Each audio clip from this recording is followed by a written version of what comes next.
आज हम आए हुए हैं यहाँ ऑयल एक्सट्रैक्शन प्लांट्स देखने। चलिए देखते हैं ऑयल एक्सट्रैक्शन प्लांट कैसे करते हैं और क्या क्या यहाँ टेक्नोलॉजी यूज़ किया गया है। यहाँ हर तरीके का प्लांट से ऑयल एक्सट्रैक्शन किया जाता है। तुलसी, पिपरमेंट और भी जितने भी प्लांट्स होते हैं उससे ऑयल एक्सट्रैक्शन होती है। यहाँ 2 यूनिट्स है। चलिए देखते हैं किस तरीके से ऑयल एक्सट्रैक्शन होता है। स्टीम डिस्टिलेशन यूनिट, डिस्टिलेशन जो होता है उसको मतलब हिंदी में हम लोग क्या कहते हैं, आसवन। ठीक है, आसवित करना मतलब हम लोग को जो इसके कॉन्स्टिट्यूएंट है, जो इसका तेल है, जिसका ऑयल है, उसको अलग करना, सेपरेट करना, किससे, इस प्लांट से। ठीक है, इसमें कई टाइप के डिस्टिलेशन यूनिट्स होते हैं। पहला होता है जो सबसे परंपरागत था, हाइड्रो डिस्टिलेशन यूनिट, जिसको हम लोग कहते थे जल आसवन विधि। मतलब उसमें क्या करते थे, एक टैंक होता था, उसी में हमारा तेल, planting material, sorry harvest material और पानी दोनों एक ही में भर दिया जाता था और इसके बाद उसको नीचे से आग दे करके हम लोग निकाल देते थे। ठीक है, वो सबसे पुराना था। फिर हम लोग ने थोड़ी टेक्निक अपडेट की, क्योंकि उसमें तेल का लॉस ज़्यादा होता था, है ना। हमारा पूरा तेल निकल नहीं पाता, ऑयल रिकवरी कम होती। इसके बाद हमारा आया हाइड्रो स्टीम डिस्टिलेशन यूनिट। क्या आया? हाइड्रो स्टीम डिस्टिलेशन यूनिट, जो कि ये है। ठीक है, इसमें क्या होता है, एक ही वो होता है, क्या कहते हैं, हाँ, एक ही टैंक होता है जिसमें पानी भी भरा होता है, हार्वेस्ट भी भरा होता है, लेकिन दोनों अलग अलग होते हैं। अभी हम इसको ब्रीफ करेंगे। तीसरा हमारा है steam distillation unit. Steam distillation unit में क्या होता है, जैसे मैंने बताया था ना, वहाँ चंदन की लकड़ी, ठीक है, तो ऐसी चीज़ें जो काफ़ी हार्ड होती हैं, उसको हम लोग डिस्टिल करने के लिए स्टीम डिस्टिलेशन यूनिट का प्रयोग करते हैं। उसमें 2 चैम्बर होते हैं, एक में हमारा हार्वेस्ट मटेरियल भरा होता है जिसको हम हार्वेस्ट किए रहते हैं, दूसरे में पानी भरा होता है।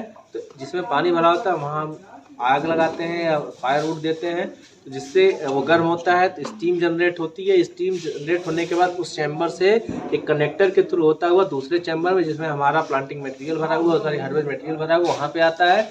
और जब स्टीम आता है तो उसका एक पर्टिकुलर टेम्परेचर होगा, टेम्परेचर धीरे धीरे बढ़ता जाएगा, प्रेशर भी बढ़ेगा।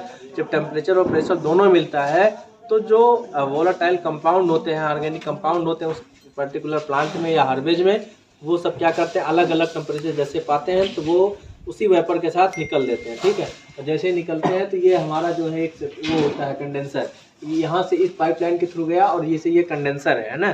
तो कंडेंसर ने क्या किया, उसको कंडेंस किया। कंडेंस करने के बाद हमारा तेल और पानी क्या हो जाता है, अलग अलग हो जाता है। और मोस्टली हमारे जो ऑयल्स होते हैं वो क्या होते हैं, पानी से हल्के होते हैं, इसीलिए क्या होते हैं, ये पानी के ऊपर फ्लोट करते रहते हैं, है ना। तो पानी हमारा नीचे होता है क्योंकि पानी भारी होता है, और जैसे ही वहाँ जाता है या तो यहाँ आएगा। तो ये सेपरेटर नीचे देखो रखा गया। मान लो कि यहाँ से निकला, कंडेंसर ने ठंडा किया, दोनों अलग हुए, दोनों तेल और पानी इसी कंडेंसर में गया। ठीक, अब जब कंडेंसर में गया तो कंडेंसर में जब सब होने के बाद हम लोग क्या कर लेते हैं, कंडेंसर से, सॉरी सेपरेटर से इसको हम लोग अलग कर लेते हैं। कैसे अलग करते हैं, यहाँ पे हम लोग पानी डालते हैं। जब इसको यहाँ से हटाएंगे तो यहाँ से क्या करेंगे, पानी डालेंगे। अब ये जो देखो, इसका जो कनेक्शन होगा वो सबसे नीचे से होता है। कहाँ से, सबसे नीचे। ठीक है, मतलब ये जो पाइप लगी हुई है ना, ये पानी को सबसे नीचे ले जाती है, एकदम यहाँ बॉटम पे। और यहाँ पे इसके बाद एक ऐसी प्लेट लगी होती है जिसमें 2 पार्ट में डिवाइडेड होता है। क्या होता है, 2 पार्ट में डिवाइडेड होता है, लेकिन नीचे से इतना स्पेस होता है ना, तली पे इतना स्पेस होकर के ऐसे डिवाइडर लगा होता है। अब जब ये यहाँ से चला गया नीचे, तो इसका मतलब पानी का जो लेवल नीचे से बढ़ेगा ना, भाई पानी डाल रहे हैं तो नीचे से पानी का लेवल बढ़ेगा। अब मान लो कि पानी हमारा आयल यहाँ पे था, जैसे जैसे पानी आया नीचे से, वैसे वैसे आयल ऊपर आ रहा है कि नहीं आ रहा है, आ रहा है। अब एक टाइम ऐसा आएगा कि इसके आसपास आ जाएगा और फिर यहाँ से निकलने लगता है। तो हम लोग यहाँ कलेक्टर लगाते हैं, उसमें कलेक्ट करते रहते हैं। तो ये तो दिखाई दे रहा है ना कि कब तेल आ रहा है, कब पानी आ रहा है। और जैसे भी हम अब यहाँ से भी दिखाई देता है कि अच्छा तेल आ रहा है, पानी आ रहा है, क्योंकि उसका कलर हम लोग आइडेंटिफाई कर लिए रहते हैं। तो जैसे ही हमें लग जाता है अरे यार अब तो पानी आ गया, इसका मतलब अब तेल नहीं बचा है। ठीक है, तो यहाँ से पानी डालना बंद और इसको हम लोग अलग कर लेते हैं। थोड़ी मोड़ी पानी तो आ ही जाता है, मतलब 1-2% तो पानी आ ही जाता है। अब वो क्या करता है, इसके साथ रिएक्शन करता है, क्योंकि हाईली वोलाटाइल कंपाउंड्स होते हैं। अगर रिएक्शन करेगा तो इसकी क्वालिटी को ख़राब कर देगा, क्वालिटी ख़राब कर देगा तो जो भी चीज़ों में हम उपयोग करते थे वो चीज़ें हमें सही नहीं मिलेंगी हमें। अरे पिछली बार तो हम यूज़ किए थे भैया, साबुन का इतना अच्छा स्मेल था, अब की बार क्या कुछ अजीब ही स्मेल आया। आप ऐसे ही तो बोलोगे। या जिस भी चीज़ में मान लो खाने वाली चीज़ में बहुत बढ़िया स्वाद आया था पिछली बार, अब की बार स्वाद ही नहीं आया, ऐसे ही कहोगे। तो इसके लिए हम लोग क्या करते हैं, उसमें सोडियम एनहाइड्रस सल्फेट डालते हैं। जब सोडियम एनहाइड्रस सल्फेट डालते हैं तो वो मॉइस्चर को या पानी को ऑब्जॉर्ब कर लेता है। सपोज करो किसी फार्मर के पास जो है सोडियम एनहाइड्रस सल्फेट नहीं होता है, ठीक है, वो कुछ ना करे, बस साल्ट ले और साल्ट उसमें डाल दे। क्या करे, साल्ट को उसमें डाल दे, और साल्ट का नेचर होता है मॉइस्चर को या पानी को ऑब्जॉर्ब करना, वो ऑब्जॉर्ब कर लेगा जितना पानी रहेगा। इसके बाद अब उसको हम सेपरेट करके दूसरे कंटेनर में तेल को रख लेंगे, बाकी सब बेकार है, वेस्ट फेंक देंगे। बात समझ में आई? अब देखो सोचते हो जाली, ठीक है, जाली के नीचे जो ये स्पेस है, यहाँ पे पानी भरा हुआ है। क्या भरा हुआ है? पानी। और जाली से नीचे इतना, मतलब जाली को टच नहीं करते हैं पानी से, है ना, थोड़ा सा नीचे ही रखते हैं, ठीक। और जो ग्रिड लगा हुआ, ग्रिड के ऊपर हम लोग जो प्लांटिंग मटेरियल वहाँ से जैसे लोड किया गया वैसे सेम लोड कर लिया ऊपर से। इसके बाद इसको बंद कर। बात समझ में आई? इतनी चीज समझ में आई? कोई दिक्कत? अब जब यहाँ से आग लगाएंगे तो पानी क्या करेगा? बॉयल होगा, फिर वेपर बनेगा। वेपर यहाँ से नीचे धीरे धीरे ऊपर जाएगा, इसीलिए इसको कहते हैं हाइड्रो स्टीम डिस्टिलेशन, क्योंकि जल भी इसमें भरा हुआ है और स्टीम बन रहा है ना। और अब जब यहाँ से जाएगा ये वेपर और उसके साथ ऑयल का कॉन्स्टिट्यूएंट, ठीक है, इस लाइन से जाता हुआ ये कंडेंसर में आएगा, है ना। अभी इसका देखो कनेक्शन क्या करते हैं, यहाँ देखो, यहाँ से हम इसको पानी बाहर से दे रहे हैं, ठंडा पानी, ठीक है, क्या दे रहे हैं?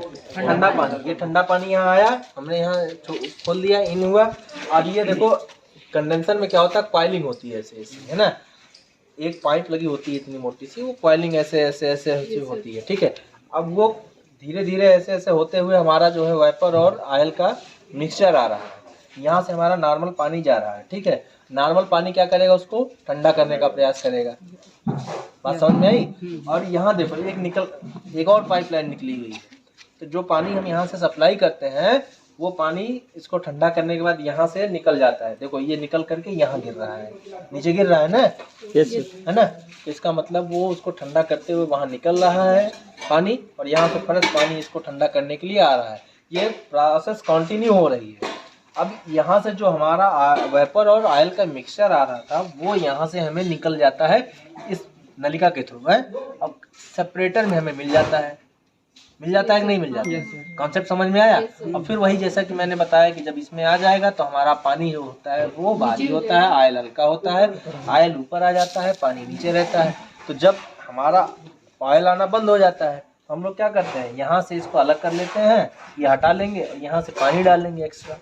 जो एक्स्ट्रा पानी डालेंगे वो सीधा नीचे जाएगा तो बॉटम साइड से जो है इसका तेल का जो है वो ऊपर आता जाएगा, लेवल बढ़ता जाएगा, ऊपर आता जाएगा। एक टाइम पे जो है ये एकदम ऊपर आ जाएगा। जब ऊपर एकदम आ जाएगा तो यहाँ से निकलने लगता है। अब सोचो कि हम इसको नहीं बंद कर रहे हैं तो यहीं से आ रहा है, क्यों? क्योंकि भाई हम पानी यहाँ से डाल रहे धीरे धीरे ना, तो यहाँ से इसका मतलब कलेक्शन ये नीचे से है ना, तो यहाँ से थोड़े ना अचानक से आ जाएगा माउथ तक। तो ये अगर आपको डर लग रहा है कि बहुत ज़्यादा हम डाल रहे हैं पानी, ऐसा हो सकता है, तो इसको बंद कर दो, कोई बात नहीं। जो होता है उसका लीड जो होता है उससे ढक देते हैं। समझ में आई? और देखो नीचे से जैसे झुकाई उसमें कर रहे हैं ना, यहाँ का वो डाला जा रहा है, यहाँ से आग लगाते हैं, ठीक। बात समझ में आई? तो बाकी चलो आगे बता।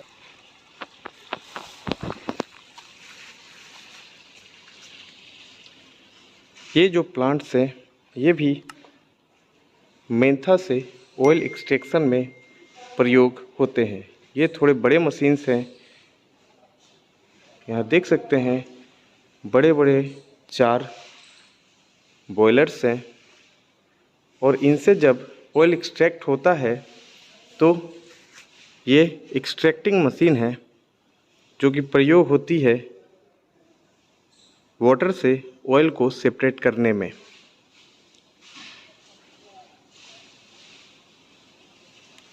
ये लेटेस्ट टेक्नोलॉजी है जो कि यूज़ किया जाता है ऑयल एक्सट्रैक्शन में।